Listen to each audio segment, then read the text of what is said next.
The First Lady, Aisha Buhari, has urged political parties to always consider women as running mates to candidates contesting elections into various positions across the country.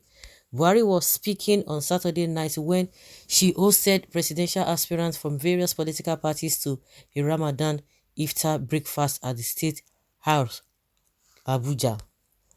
The news agency of Nigeria reports that iftar was organized by First Lady to provide opportunity for the aspirants to share love and happiness with one another in the spirit of Ramadan and in a quest for nation building. She said fair play for women in politics was to ensure their greater participation in elective positions.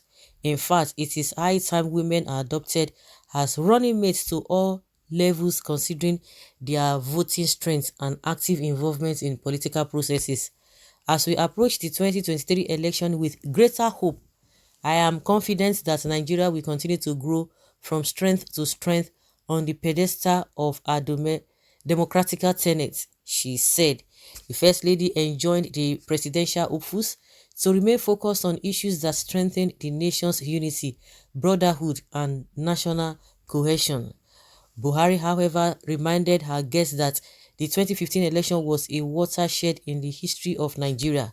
It was neither contested in the courts of law nor in the courts of public opinion. Therefore, the greatest end of tenure gift that fellow Nigerians can give to the first family is another free and globally acknowledged fair election come 2023, she appealed. She urged all the aspirants to ensure tolerance, fair play, and avoid violent tendencies by building bridges where necessary, especially during electioneering campaigns. On his part, the Vice President, Professor Yemi Osinbajo, represented by a former governor of Edo, Professor Oseyeme Usubo, urged all aspirants to play politics without bitterness. Oshibajo said that events offered Nigerians from different faith and background the opportunity to reunite the one another to foster unity. It is an opportunity for aspirants from various political parties to meet one another, and the lesson we should learn from here is to practice politics without bitterness as we move closer to election year. We should try to imbibe the spirit of oneness because of the end of the only one person is going to at the end of the only one person is going to emerge winner of the presidential election next year. So it is not going to be do or die affairs. We should learn to practice politics without bitterness, he said. One of the APC aspirants and former governor of Lagos State, Senator Bola Ahmed Tinubu, expressed gratitude to the First Lady for bringing the diverse groups of Nigerians to share love and unity. Tinubu, however, prayed for brotherliness, peace, unity, and prosperity of Nigeria. On his part, Governor Dave Umahi of Ebonyi and APC aspirants expressed appreciation to the First Lady for bringing the presidential aspirants together to foster unity and nation cohesion. I must also thank you because this would be about our nation, about our patriotism. We should always place our nation above our individual interests. As we have aspired to lead this nation, I think that Nigerians should be able to evaluate. It's not going to be promises, it's going to be ticking the box. The opportunity given to us as leaders, what did we do with it? So this kind of gathering is highly encouraged. Not the deceive ourselves for day, because it is going to douse a lot of tensions. Like seriously, he said. Governor Bala Mohammed of Bauchi State and PDP presidential aspirant said the gathering was historic going by the caliber of people in attendance. Mohammed promised to play the game with humility and mutual respect. He said, I promise to do the politicking with the interests of Nigeria in my mind.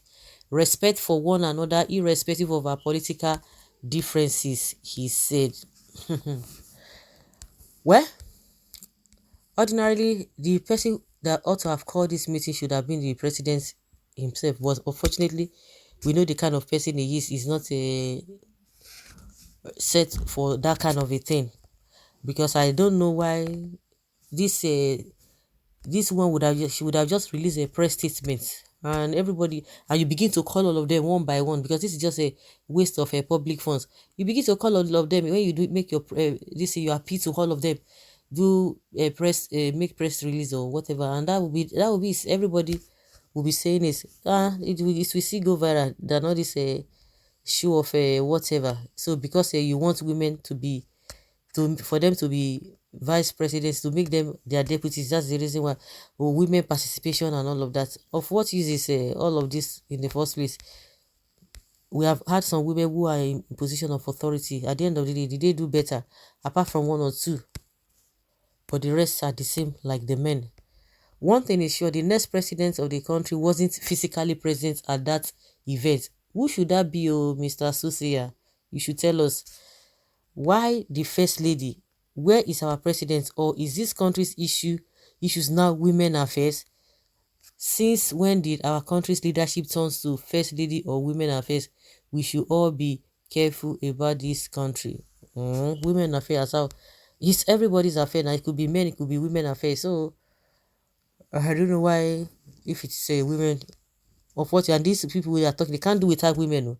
Without women, all of you men listening to me, without women you can't even live.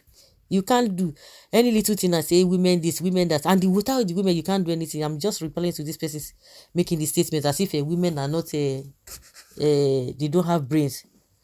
My own issue is that if she had called even she wants to call them, or she would have just admonished them, talk about them, release press statements and talk about it. The person that's supposed to call this meeting is supposed to be her husband. It was a APC meeting. She should tell her husband Buhari to be like Goodluck Jonathan, who congratulated him before the end of 2015. Buhari has no choice now because he's not even contesting. Is Buhari going to contest? He's not contesting, so it makes no sense. It makes no meaning. Still trying to understand the essence of the meeting, honestly. It's a waste of public funds. It cannot change anything in our polity. I beg you, who you be, they order them as if president seat is husband's property. Oshibajo tried not to attend. If not, it would have been an insult on him. It would have been an insult on him if he had attended. Oh my goodness, it wasn't contested in spite of all the manipulations by the INEC leadership, UK and US, APC, and the desperados who insisted Buhari must win. First Lady only used the occasion to notify the entire nation that she's back in the country temporarily. She will soon sneak out to her base in Dubai in no time. She wants to become a president.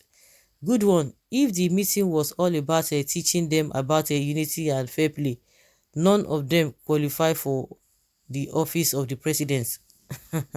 And that's it. So guys, let's hear your opinion on this matter.